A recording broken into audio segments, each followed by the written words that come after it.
What's up, world? I've always wanted to say that. So yeah, part of a home. And we're gonna prompt you with the question. So, what is your spiritual orientation? My spiritual orientation.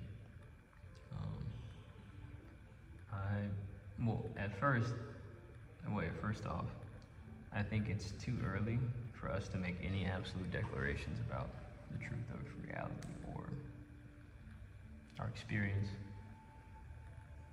I just don't think that we, at least in our current society, based on what we've been presented, know enough to make that declaration. We, in the past, have thought things that turned out not to be true. Earth being the center of the universe, heaven being above the cloud, like all of these things that we used to believe sincerely. Gravity not existing. Yeah, just, So because of that pattern, I think and because we're still very early in our exploration, as far as we know, again, there could be all kinds of stuff that we've explored that they just don't let us know about or whatever, but based on what I'm aware of, we are way too early in our discovery to make any declaration about absolute truth. So that's my real disposition toward our experience. It's like, does God exist in the sense that we describe it in traditional religions? Maybe. I think it's possible. Can't really even describe God. I mean, I think we do describe God all the time. We describe God. We try. We describe what we believe God is. Right. And then we also add one of the descriptives being that we can't describe it. Like that is a descriptive of God. The fact that we can't describe it. But I think the intuition that people are speaking to when they say things like we can't describe it is like the nature of, I think what people are describing intuitively is reality or the universe or all that there is, all things, right? We attribute a lot of the characteristics of eternity, we attribute to God. So I think that we're probably describing eternity, absolute reality. I think we're describing that and then calling it God, and then also assigning a variety of additional characteristics and abilities to this entity that we are all a part of. You're right, we can describe God, but can we accurately describe God? It depends on what God is. Exactly, and how we ever truly know, like you're saying. It's hard to truly know something that we, on some level, like, Or a fractal of. one, are a fractal of, two, develop the idea of.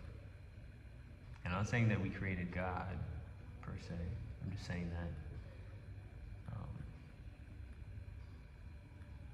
we're adding to what God is. Did we develop the idea, or did we become perceptive to the idea?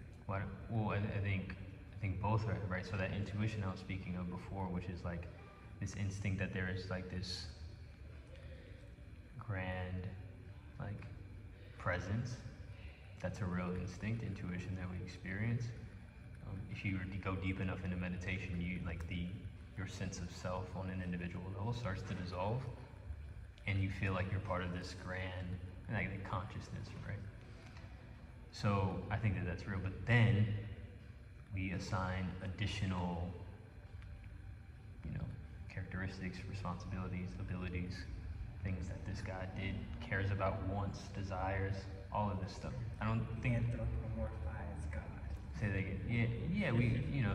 So I think that at minimum, parts of God were created by us. Parts of our idea of God were created by us, based on, our experience. Like, for example, we used to put babies at the base of buildings because buildings kept collapsing. Right? We developed some infrastructure, it would collapse, people would die, it's a problem. We didn't understand why it was happening. And so we thought that there must have been a God, because there used to be tons of gods. There must have been a God that we aren't honoring or praising in the right way. So let's put babies at the base of our buildings, and maybe these sacrifices will be what the gods want. Come on, real babies or like? Yes, we used to Who do is that. we? Human beings. Yeah, human beings used to do that. What culture? I don't know, look it up. Oh wow. I'd have heard that. That's wild. It just turned out we just weren't great engineers yet. We don't do that anymore. And so I think many of the attributes that we attribute to God and like the relationship that we have with God. So there's God, that instinct of our connection to consciousness, oneness, the universe, all that there is. There's, as far as if I had to make a declaration today based on everything I know, I would consider that's what I would say is God. God is all that there is, the entity that can never be created or destroyed. Right? That's what I would attribute to God. I wouldn't attribute any other like dispositions to God, positions or attitudes or desires to God. Or morality. Yeah. No, very indifferent. Very indifferent. I think that's, you could probably make the strongest case for that. Well, to an extent. I mean, because there does seem to be, over time, a tilt toward what we at least perceive as good. It does seem to win out over time. Like, we're not killing each other all the time. We used to. As much as we used to. I don't think we do it as much as we used to. Much more sophisticated about it now. And so I think many aspects of God present day, the idea of God present day, evolved honestly out of like suffering. Right? So before we understood many of the things we understand today,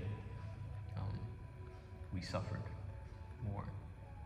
Droughts, famine, like storms, fire, like just all kinds of disasters. And we didn't feel like we were doing anything wrong. Like we were just trying to eat, so why are we experiencing this drought? Right? Why are these bad things happening to us? And we needed something, one, to justify the suffering. We needed a meaning to justify the suffering. Like that. And so this isn't to like say it's a bad thing. The relationship that we developed with God is a bad thing. And in fact, we probably wouldn't be here as a species if we didn't develop at least this relationship with God, or gods back then, because it allowed us to persist. There is a means to this. I mean, this suffering leads to something. Persevering through the suffering leads to something on the other end that we desire, that's positive. And so we said we must have pissed off the rain gods. That's why it's a drought right now. So let's figure out how to make them happy.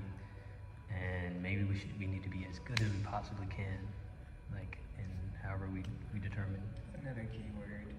It's good, yeah. No, there's another key word. Grateful. Grateful. Yeah. Gratitude, right. So like how do we do right by our life such that we won't experience this suffering? Do you believe in weather manipulation? Yeah. Not by like government, but like by spirits? By collective energy. We can say that. Yeah, thoughts affect reality. Yeah. Sure. I think if enough of us believe that, we can do that and think it at the same time. Yeah. Sure, I think that's possible.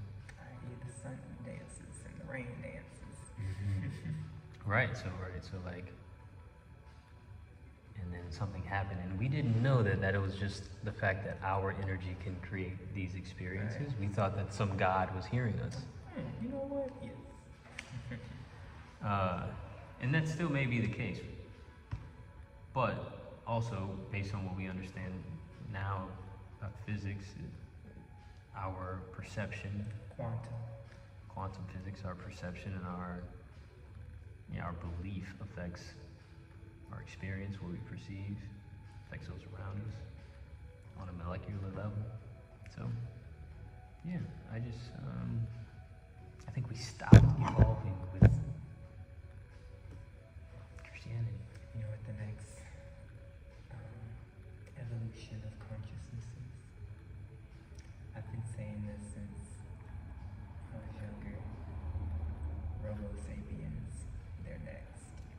Well, like with machines? Mm-hmm. Yeah. Yeah. You heard it here first. Who knows what our agenda will be under those conditions? I mean, it's still to experience life. Yeah. So anyway, that's what I. Consciousness won't have this meat suit that destroys easily. Mm-hmm. And to replicate itself, all it has to do is build it even more. Mm-hmm. And it can mine the earth for more material and recycle itself. Mm-hmm. Yeah, so that's my spiritual orientation. So no name like omniism or deism or anything. I'm here Buddhist. right now. Aren't you Buddhist? Sure. Sure. I'm here right now talking to another part of myself. Yeah.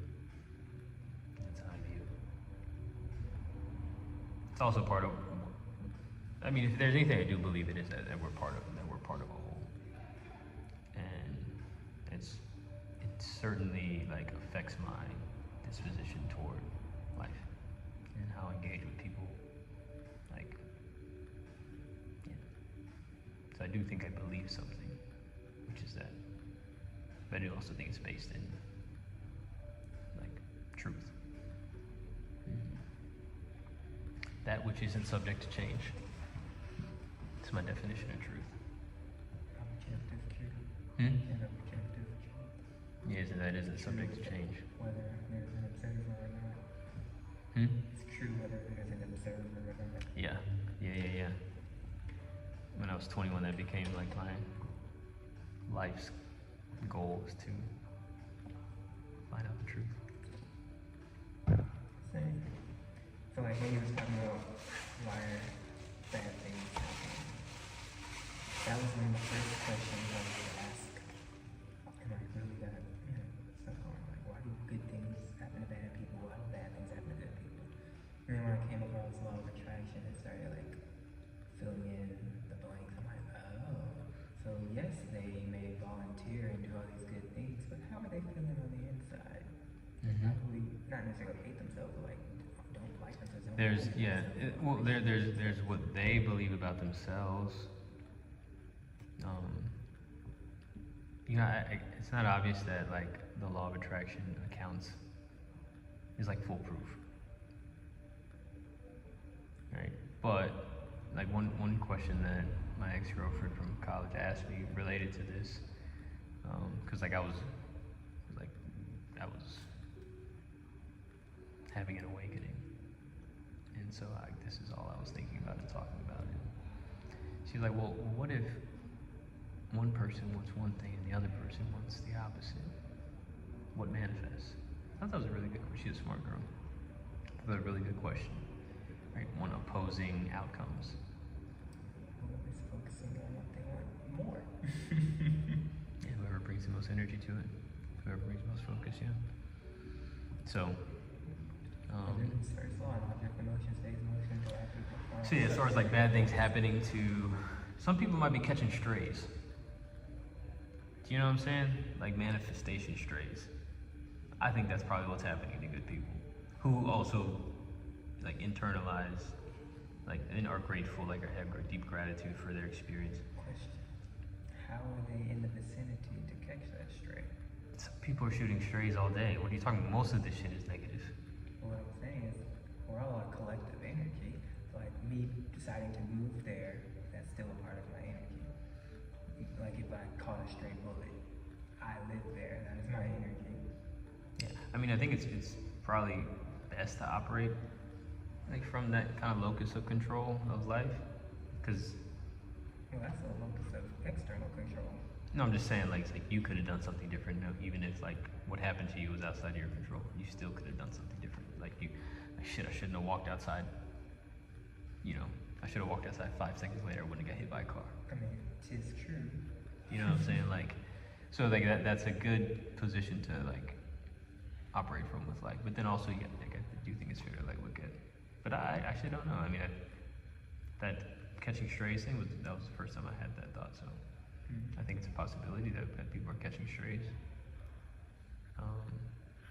And sometimes you have to be like paying attention to avoid something bad happening to you. And sometimes maybe people aren't paying attention. And so I wouldn't necessarily say that they're bringing that into their space per se, because like, you know how you can, like, manifestation is a combination of visual clarity on what you want and like action. Like the universe will present it to you. And emotional clarity. Yeah, visual, emotional clarity, and then when the you said they're separate things. Yeah. Yeah, I think they're connected. I mean, the clearer you can, you know, create something visually or write it down, the more open you can be to the emotional, like, experience and visualization of it. You know, the difference between like and, you know, or interest and like love, like those are two clearly different I don't know. feelings. I'd be interested in love it. If I'm just lightly interested in something versus like I love the color olive green, like I'm obviously going to manifest more because it's more emotion with love versus like. That's what I meant by like That's fair. Yeah. clarity. Like whether you believe a little that you're going to get something or you really truly believe like this is going to happen. That's how I feel like you manifest. And those strays may come from, you know, that little belief, like that's why it wasn't a big, like your house got broken into versus like it was just a little bullet that pierced a little hole. But how have you been feeling lately, or like what has been your predominant thoughts, like what has crept in? Yeah, I mean, I'd be curious just to see how that plays out. Like, I don't know, it's impossible to study something like that, but like, I think it could be or difficult to study something like that. that. But yeah, I'd be curious to know if like they're catching a stray from like somebody else's negativity, and no matter how, like even if they were even absolutely positive and grateful and manifesting what they wanted, the stray could still slip in. Curious to know. Also look at like why, like the, you know, blessing in disguise. Why did this stray happen? Like what did this force me to have to do? That's a good point. No, I think that the doctor, and then I found out, oh snap, I got this. Yeah, I think that's a good point too. I talked about it before, but like things happen in alignment with your vision for yourself, Right. and therefore anything that happens is in alignment with your vision for yourself. Better make sure that's what you want, though. Right. Be careful what you wish for, because you just might get it. That's a good point. Yeah. So the stray probably isn't a bad thing. So it's not a bad thing. You say, why do bad things happen to good things? People, it's not. It's in alignment with their vision. Yeah, They might not be able to see it in the moment yet. asking this positive question. Yeah. Alright, I have to go. I have to get ready to take the kids to. All right, Chad. I guess y'all didn't want to tap in with the boy today. Oh wait. Hi, Chad here. Oh yeah. Yeah, no chat. All right, y'all. Till next time. So streaming is like.